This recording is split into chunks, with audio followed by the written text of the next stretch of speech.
The invitation to the Morrison family reunion sat on my desk, the gold lettering catching the morning light that streamed through my office window.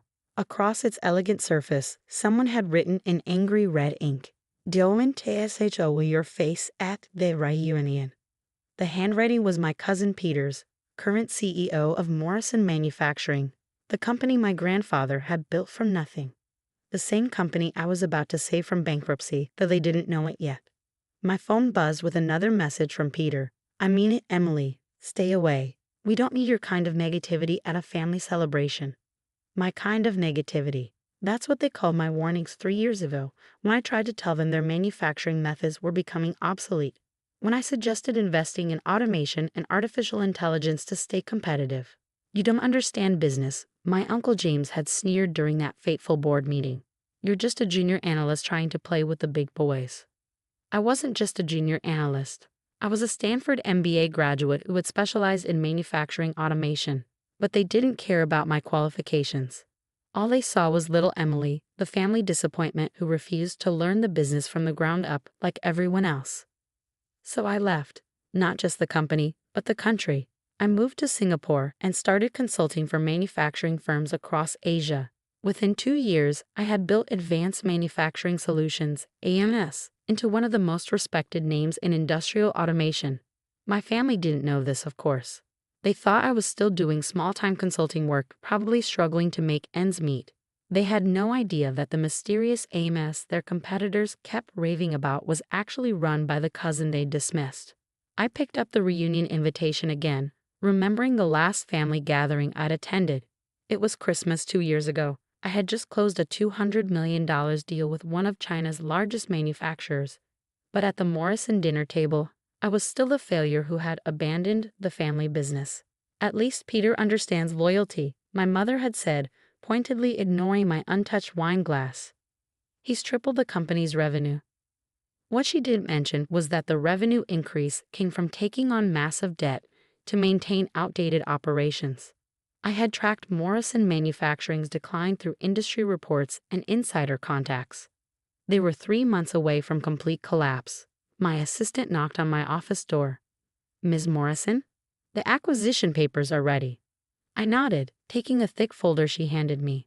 Inside were documents showing that ANS had quietly purchased Morrison Manufacturing's debt from various banks over the past year. We now controlled every aspect of their finances, though they still didn't know who we were. Another text from Peter flashed on my phone. "Don't even think about causing trouble. The family is finally doing well without your interference." I opened my laptop and pulled up Morrison Manufacturing's latest financial report. Their stock had dropped 70% in the past month. 3 major clients had canceled contracts due to quality control issues. The automation systems I had proposed 3 years ago would have prevented those problems. My phone rang, my Uncle James's number. I let it go to voicemail. "Emily," his voice was strained, trying to maintain its usual arrogance. "The board is meeting next week to discuss some strategic changes. Your father suggested we might benefit from your expertise. Call me back."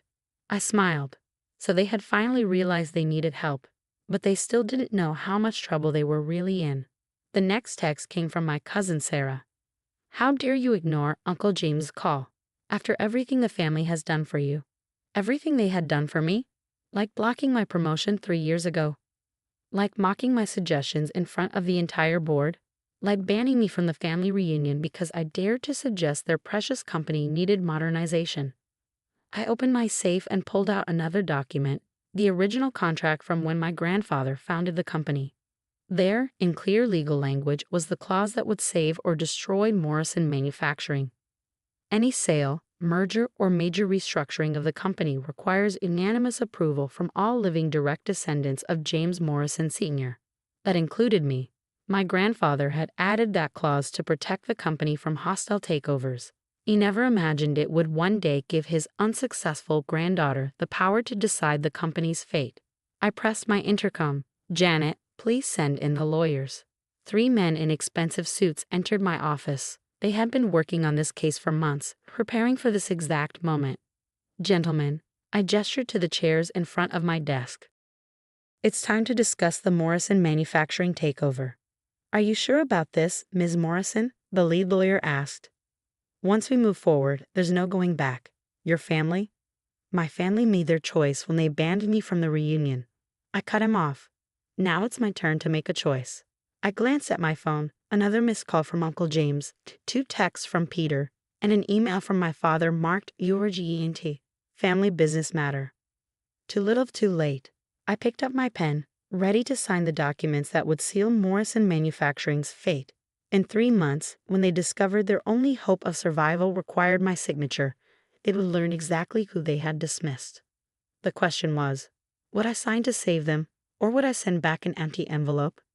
3 months after receiving that defaced reunion invitation, I sat in my Singapore office, watching Morrison Manufacturing's world crumble in real time. Their stock had just been suspended from trading after falling 90%. Their biggest lender had called in their loans. 3 board members had resigned, and my phone wouldn't stop ringing. Ms. Morrison, my assistant's voice came through the intercom. Your Uncle James has called 17 times in the past hour. Should I keep blocking him? Yes, I replied, turning to the wall of screens displaying news headlines.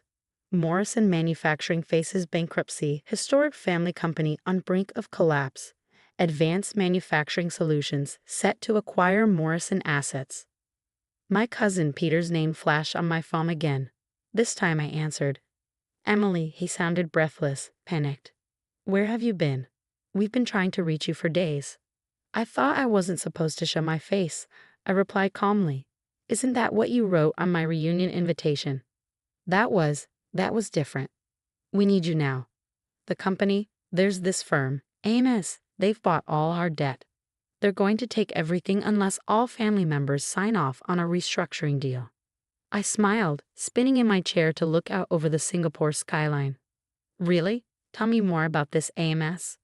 There's some Asian manufacturing consultancy. Nobody really knows who runs it. Emily, please, we need your signature or everything grandfather built is gone. Interesting, I mused. And what makes you think I would help after how you've treated me? We're family, he said desperately. Despite everything, we're blood. Blood? I laughed coldly. Was I blood when you blocked my promotion? When you mocked my suggestions about automation? When you banned me from family gatherings? Silence. The board meets in an hour, he finally said. Uncle James wants you to video call in. Oh, I'll be there in person, I replied. I'm already in the building. What? But you're in Singapore. Am I? I hung up and stood, smoothing my designer suit.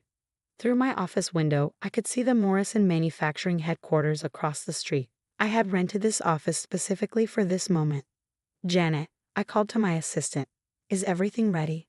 She nodded, handing me a leather portfolio. The takeover documents are prepared, and the surveillance feed from the Morrison boardroom is live. I pulled up the feed on my tablet. The boardroom was filling up. My Uncle James sat at the head of the table, his face ashen. Peter paced nervously while my father stared blankly at his phone, probably trying to call me again. At exactly 2 p.m., I walked into their boardroom. The silence was immediate and absolute. Emily? My father stood up. What are you doing here? Saving the company, I replied simply, or destroying it. I haven't decided yet. What are you talking about? Uncle James demanded, but his voice lacked its usual authority.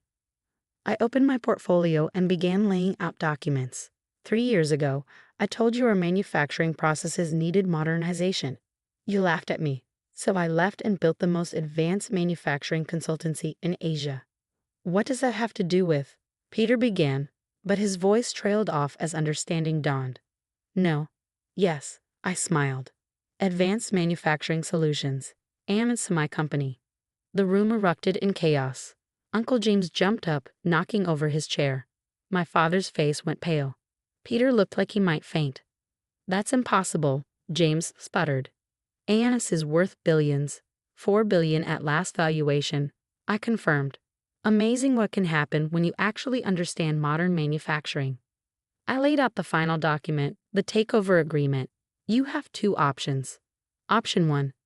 I sign this. AMS acquires Morrison Manufacturing, and we modernize operations. You all keep your jobs, though with significantly reduced authority. And option 2? My father asked quietly. I send back an empty envelope. The banks call in their loans. Morrison Manufacturing declares bankruptcy, and I buy the assets at auction anyway. You wouldn't? Peter whispered. This company is your heritage too. My heritage? I laughed. The same heritage you used to exclude me? To mock me? To ban me from family events? I pulled out the defaced reunion invitation and placed it on the table. Actions have consequences. You made it clear I wasn't family. So now I'm just a businesswoman making a business decision. Uncle James slumped in his chair. What do you want? Full control, I said. I'll keep the Morrison name, but A&S will manage everything. You all become employees, nothing more. And if we refuse? I pulled up the company's financials on the boardroom screen. You have enough cash for maybe 2 more weeks of operations. After that, bankruptcy, your choice. The room fell silent except for the quiet hum of the air conditioning. These men who had once seemed so powerful, so untouchable, now looked small and defeated. One more thing, I added, pulling out another envelope. Inside is an invitation to A&S's annual gala next month. I've seated you all at the back, near the kitchen. I believe that's where you put family members you don't respect. Peter flinched. My father looked away. The papers need to be signed today, I continued. I have other meetings to attend. One by one, they signed. With each signature, decades of arrogance and patriarchal control crumbled. Finally, only my signature remained. I held the pen, thinking about all the years of dismissal and disrespect. Emily, my father said softly. Please. I signed. Congratulations, I stood up. You're now all employees of AMS. Human Resources will be in touch about your new positions. I suggest updating your resumes. As I walked to the door, Uncle James called out, Was it worth it? Destroying your own family for revenge? I turned back. This isn't revenge, it's business. You taught me that family doesn't matter, remember? I'm just following your example. I left them there, surrounded by the ruins of their empire. My assistant was waiting outside. Should I send that empty envelope you prepared? She asked. No, I replied. This is better. Now they have to work for the cousin they banned from their reunion. The next day, Morrison Manufacturing announced its acquisition by A&S. The stock jumped 200% on the news. Analysts praised the deal as a perfect marriage of traditional manufacturing and modern technology. Only my family knew the truth, that their savior and their destroyer were one and the same. 1 month later, they all attended the A&S gala, seated at their assigned table by the kitchen doors. They watched as I gave the keynote speech announcing the successful integration of Morrison Manufacturing into the A&S family of companies. Sometimes, I said, looking directly at their table, the people you dismiss today become the people you answer to tomorrow. The audience applauded. My family sat in silence. After the gala, I found the defaced reunion invitation in my hotel room. Someone had crossed out the angry red "Going to SHO your face" and written instead, We were wrong. Too little, too late. I pinned it to my office wall as a reminder. Success is the best revenge, but control is even better. Now every morning they walk into a building with my name on it, working for the cousin they once banned. Sometimes the empty envelope isn't the strongest message. Sometimes making them work for you is the ultimate power move.